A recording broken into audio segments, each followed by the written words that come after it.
Hi everyone! Welcome to my channel. For today's video, gagawa po tayo guys ng kamote delight. So meron ako ditong 1 kilong kamote. Luto na yan siya guys. Tapos nabalatan ko na. At pagkatapos, kadgarin na natin siya guys. Para mapinong-pino talaga. Bahala na kayo kung anong gusto nyo. I-mash ba ninyo? Or gaya ng sa akin na ginadgad lang.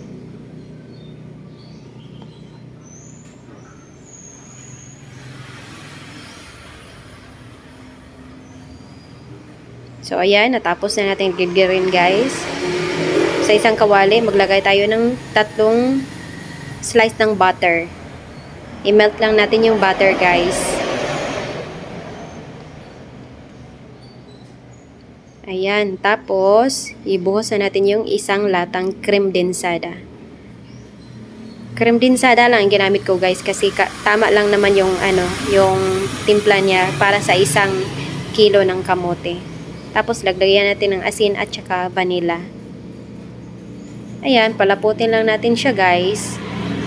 Mix, mix, mix hanggang sa lumapot. Ayan. Tapot na yan siya.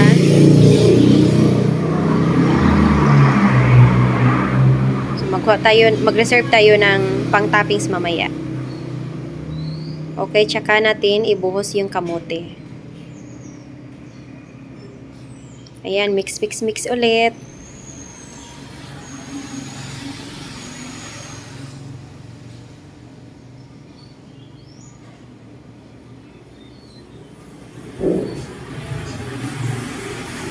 Okay.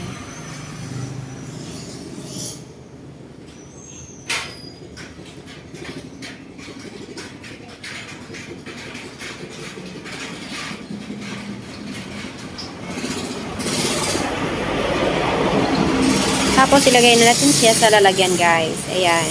Ganyan lang. Press nyo lang.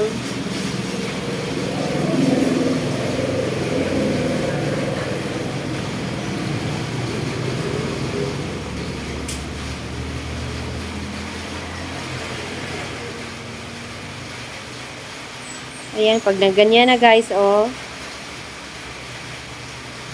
Pag na-flatten nyo na ng maayos, tsaka na natin ilagay yung kinuha nating sauce kanina. Yan yon, yung pang-toppings natin.